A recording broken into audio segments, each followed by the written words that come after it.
नमस्कार किसान मित्रों, आज हम मोकामा के बहुप्रसिद्ध टीडीएम डेयरी फार्म में हैं और आप सब लोग जानते हैं कि ये फार्म बिहार का एक आदर्श डेयरी फार्म है और ये फार्म शुरू से चर्चा में रहा है, क्योंकि जब दिसंबर 2023 में बिहार में डेयरी कैटल एक्सपो हुआ था तो यहीं की गाय चैंपियनशिप जीती थी और उसके बाद भी बहुत सारी गायें यहाँ की हाईएस्ट मिल्क प्रोडक्शन में रही है।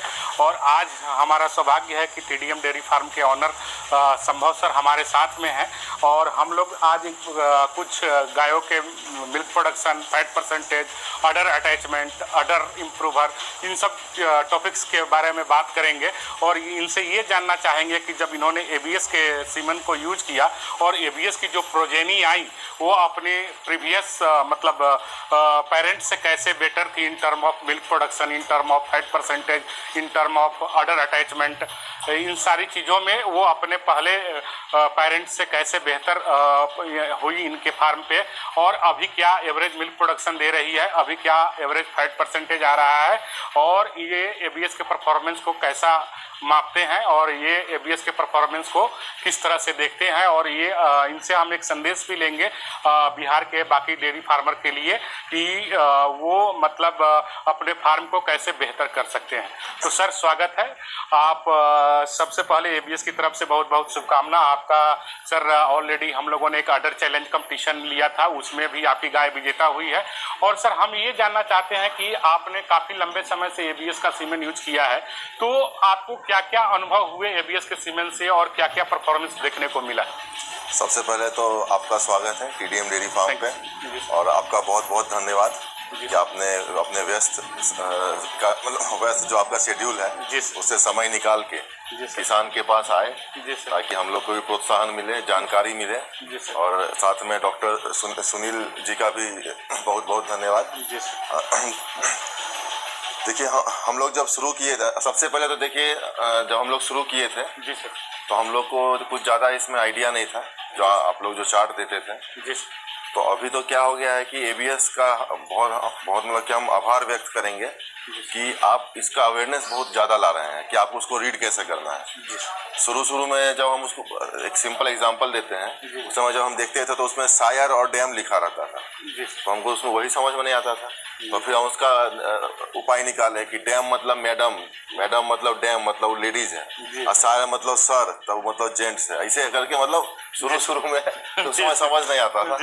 लेकिन अब क्या है कि आप लोग का जो अवेयरनेस जो वीडियो करते हैं, डॉक्टर सुनील करते हैं, आप लोग जो करते हैं, उससे क्या है कि 90% जो है हम लोग को अवेयरनेस आ गया है। ऐसा अवेयरनेस आने से क्या हुआ कि जैसे कि किसी गाय का थन लटका हुआ है, बिल्कुल, तो उसका अडर स्कोर अच्छा है, उस गाय का सीमन हम लोग लगाते हैं। बिल्कुल, जैसे किसी का पैर जो है, अगर पैर सीधा नहीं है, लेग तो जिसका लेग स्कोर अच्छा है उसको लगता है कि उसका लगाते हैं। बिल्कुल, ये सब जो अवेयरनेस है सब जो है आप लोग देखिए, आप लोग प्रोडक्ट तो पहले भी था, लेकिन अब हम लोग को धीरे धीरे क्या है अवेयरनेस भी बहुत ज़्यादा आ रहा है। बिल्कुल, साथ में क्या है कि अडर इम्प्रूवमेंट बहुत ज़्यादा अच्छा है एबीएस में। जी सर, हम तो देखिए बहुत सारा कंपनी का लगाते हैं, लेकिन एबीएस में जो हम लोग को अडर इम्प्रूवमेंट मिलता है। जी सर, और मेरा जो टारगेट रहता है इसमें मेन मिल्क के अलावा, दूध तो है ही, बिल्कुल सर, लेकिन दूध के अलावा जो है मैस्टाइटिस कंट्रोल होना। तो मैस्टाइटिस कंट्रोल होता है जब आपका हम लोग का जैसे अडर जो पहले लटका रहता था, आप जैसे देखिए इसका अडर देखिए घुटना के ऊपर चला गया है। बिल्कुल सर, तो इसमें क्या है मैस्टाइटिस कम हो रहा है। बिल्कुल सर, तो साथ में मैस्टाइटिस कम के लिए हम लोग एक और पैरामीटर देखते हैं, सोमेटिक सेल काउंट। वो भी अगर 3 के नीचे है तो हम लोग उसको सिलेक्ट कर लेते हैं बुल को। तो ये सब जो है हम लोग की जो अवेयरनेस जो फैला है उससे काफी ज्यादा हम लोग को फायदा हुआ है। तो मिल्क के अलावा देखिए अडर का हम लोग को पता चला, इसके अलावा लेग सीधा होना चाहिए, तो लेग ताकि जो थन जो है थन इसी से अटैच रहता है। तो ये सब जो है हम लोग कि अब हम लोग जो है उस स्टेज से आगे करके नेक्स्ट लेवल का जो ब्रीडिंग होता है वो हम लोग करने का सोच रहे हैं, कि कर रहे हैं। इसके अलावा जो दूसरा होता है कि ट्रांजिशन राइट, जिस गाय का ट्रांजिशन राइट अच्छा रहता है उसको ट्रांजिशन वाला जो दिक्कत होता है, जैसे काविंग से 1 महीना पहले 1 महीना बाद जो सब दिक्कत होता है, मिल्क फीवर हो गया, इसके अलावा डिस्टोकिया होगा, जो बच्चा फंस गया, तो बच्चा फंस गया तो वो सब जो है किसान जो है पहले कि प्रॉब्लम जो है आप सीमेंट दिलाते वक्त ही उसको सॉल्व कर सकते हैं। बिल्कुल, अब जिस बुल का काविंग सायर काविंग कि उसका कम है, जी सर, वो आप सिलेक्ट कर लीजिएगा तो डिस्टोकिया होने का चांस घट जाएगा। नहीं रहा। हम लोगों को पहले डर लगता था कि फर्स्ट लैक्टेशन में HF डाल देंगे तो बच्चा फंस जाएगा। लेकिन सुनील सर और आप लोग हम लोग को भी प्रोत्साहित किए कि नहीं, फर्स्ट लैक्टेशन में HF डालिए। तो अब हम लोग भी फर्स्ट लैक्टेशन में आपको दिखाई है कि फर्स्ट लैक्टेशन में डाले हैं, और अब हम लोग वो HF में HF डालेंगे और जर्सी में जर्सी डालेंगे, ताकि जो उसका ब्रीड का प्योरिटी है वो बना रहे। हाँ, तो वही बुल सिलेक्शन का सब खेला है, जैसे कि सायर काविंग सिलेक्ट कर लिया। जी सर। तो अभी अपने पास सर ABS किस किस बुल की डॉटर आई है मिल्क परफॉर्मेंस में? हम लोग के पास देखिए ब्रूट की डॉटर है जी सर, जो कि फर्स्ट लैक्टेशन में 40 क्रॉस कर चुकी है। स्पाइक फर्स्ट लैक्टेशन में 40 क्रॉस की है। हम लोग के पास हैमर है, अभी सेकेंड लैक्टेशन में है। जी सर। फर्स्ट लैक्टेशन में भी अच्छा मिल्क पूरा की थी। जी सर। तो इसके अलावा हम लोग के पास ब्रावो की डॉटर है। बिल्कुल सर। इसके अलावा डस्टर है। जी सर। ये सब HF में हुआ। जी सर। इसके अलावा जो है हम लोग के पास जर्सी में टाइसन है, जिग है, प्रीत है सर। ये 3 हम लोग का जर्सी में अभी हम लोग के पास है। तो सबका देखिए काफी अच्छा जो है रिजल्ट रहा है। सर आपके पास एक स्पाइक की डॉटर आई है जिसका हम परफॉर्मेंस देखना चाहेंगे और उसका अदर अटैचमेंट और मिल्क प्रोडक्शन जानना चाहेंगे। सर ये जो है ये किस बुल की डॉटर है और इसका मिल्क प्रोडक्शन क्या है, फैट परसेंटेज क्या है? ये स्पाइक की डॉटर है। जी सर। ये जो है 40 के ऊपर मिल्क कर चुकी है। जी सर। अभी भी ये जो है अभी इस समय इसको बच्चा दिए हुए 2 महीना के करीब हो चुका है। जी सर। अभी 36-37 लीटर कर रही है, क्योंकि थोड़ा मौसम भी थोड़ा गर्म हुआ है, जिससे कि 3-4 लीटर दूध इसका घटा है सर। हाँ। इसका अडर अटैचमेंट सर आपको देख के कैसा लग रहा है? देखिए अडर अटैचमेंट इसका सबसे अच्छा तो देखिए इसका जो घुटना है, घुटना के ऊपर है पूरा। इससे क्या है कि थन जो है जी सर जमीन में कम सटेगा, मेस्टाइटिस कम होगा। इसका टीट्स देखिए। जी सर। टीट्स भी छोटा है बिल्कुल। जी सर। ज्यादा बड़ा नहीं है, जिससे क्या है कि वो फिर वही मेस्टाइटिस होने का जो डर है कम हो जाता है। बिल्कुल। इसके अलावा जो है इसका लेग देखिए, पूरा लेग्स को पूरा एकदम बिल्कुल सीधा है। जिससे क्या है कि अटैचमेंट जो है अडर का वो काफी अच्छा है। तो ये सब इम्प्रूवमेंट है इसकी माँ से। इसकी माँ को तो हम लोग सेल कर दिए, लेकिन इसका रिजल्ट आप देख सकते हैं। अच्छा सर, एक जनरली लोगों के मन में भ्रांति रहती है कि अगर मिल्क प्रोडक्शन बहुत हायर साइड में हो तो फैट का परसेंटेज कम हो जाता है। तो मैं सर ये जानना चाहूंगा कि जो ये 40 लीटर की काऊ है इसका एवरेज फैट परसेंटेज क्या आता है, एक अप्रॉक्स एवरेज? इसका समझिए कि 3.84 तक आपको हम लोग को मिलता है। जी सर। और फैट तो आपका डिपेंड करेगा फीडिंग पे भी। जी सर बिल्कुल, बहुत चीज पे डिपेंड करता है। बहुत फैट आपका अगर गर्मी बढ़ गया तो भी फैट घट जाएगा, ठंडी बढ़ गया तो भी फैट घट जाएगा। तो आपको क्या है कि आपके अपने कस्टमर में भी जागरूकता लाना है। इसके अलावा एवरेज में हम लोग को 3.8 से 4.2 तक फैट इसमें मिलता है।